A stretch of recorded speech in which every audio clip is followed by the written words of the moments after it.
Another game similar to the Palace game, although the game was completely different because the playing style of both teams are completely different, but not similar to the Palace game, where in the first half I think we played not our best football, but still were able to create 3 big chances.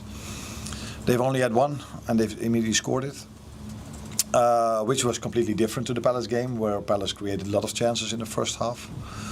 And the second half performance, like in Palace, I liked. We've created more than enough chances to score more than 1 goal last week and today. And when we did, I think there was a period of the game where I felt now we're going to win it. We came a lot of times very close with chances, but also with moments where we had a 4 versus 3 in our favor, not outplaying it well enough in the last pass, but. And in the last 10 minutes, it was an end-to-end game. Both teams could have won it, and we didn't, and Chelsea did. Any complaints on the penalties? You and your the penalty appeals. I think there was the Szoboszlai one. There was one in the first half and in the second half. Your bench and you were protesting to the referee.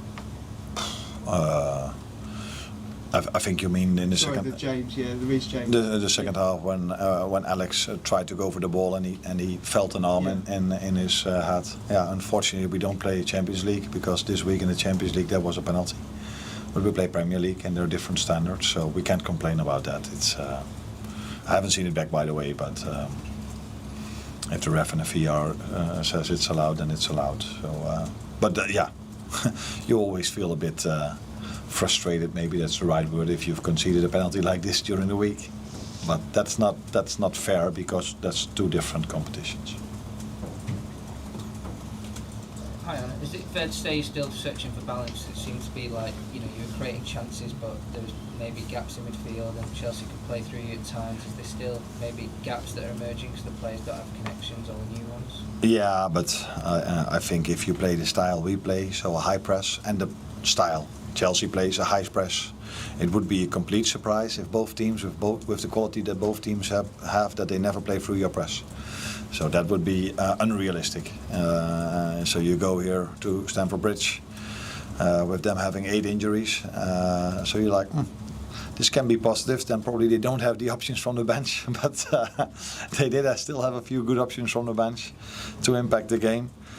So it would be unrealistic to expect that if you play Chelsea that want to play out from the back, that they never play through your press, as we played through their press as well. Do you think that Alexander Isak and Mo Salah are building a connection? The front 3 maybe didn't always connect at times, especially in the first half?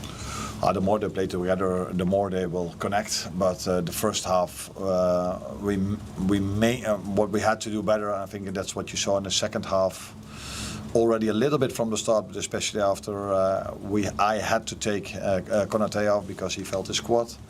When Ryan started to play in that position, we were able to get our attackers much more in promising situations, much more than the first half. So for me, it wasn't the disconnection or the time we need for the forwards to do better. I think the first half was mainly that we had to do better in build-up.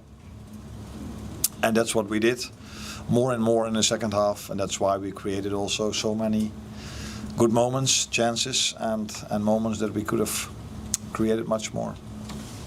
Arne, obviously when you lose, there's going to be much more focus on all the changes in the summer, the new attackers. But I mean, how close do you have this team to what you wanted, to your ideal image of it? I think you're never close to your ideal. You have to work really hard to reach a certain level, and then it's very hard in football because you also play against very good teams to keep that level in going, and what I mean with that is consistency. So, but it's clear that we had our changes in the summer. Players came in different moments. Last week there's hardly been any training time, and still we need to try to bring these players in. And if the result would have been better today with a draw or a win, which was both possible. I don't say we deserved it. A draw we definitely deserved, but then we would have had a great start to the season if you take into account everything that what happened in the summer in Liverpool. Can you tell us what happened to Konate, and is it a big injury? I don't know if it's a big injury, but what I do know is that he limped. Is that the right English word? A little bit. And when I asked him, he said, "Yeah, I feel my quad a little bit." I said, "Okay." But then for me, all alarm bells go off because in another sprint, then you never know if that is going to go good. Is that the way to say it? So it was already also a substitution that I had in mind, maybe for a few minutes later or a little bit later, because the right centre back had a lot of ball possession, and we needed to create from that position, and we all know that Ryan is quite good in that. So yeah, it might be okay that he went off early enough, but it was clear that I had to take him off because he was limping. One here, then last one here. Hi Arne. Talking about your defense, Konate and Van Dijk obviously have been playing very much in these games against him. Konate has been injured now.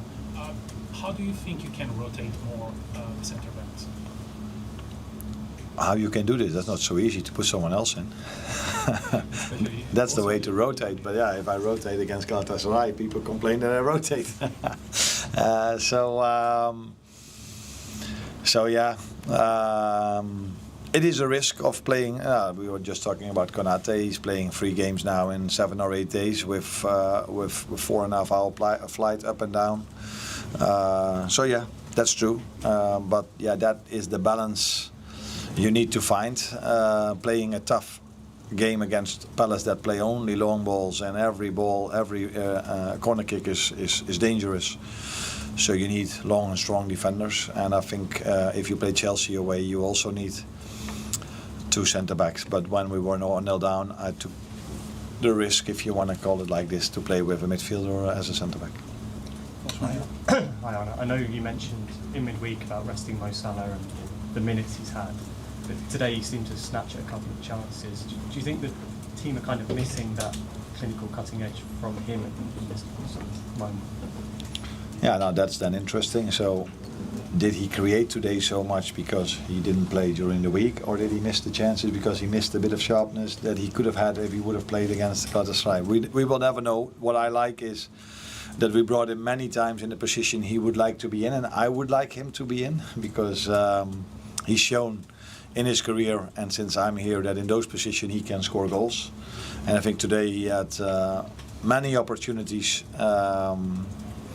to do what he's done so often, but yeah, he's a human being, and it's not like every chance he gets is always a goal. We feel sometimes it is because what he's done last season and so many times, but yeah, he can also have a game where he has where he has chances and a lot of times in promising positions and don't have a goal or an assist.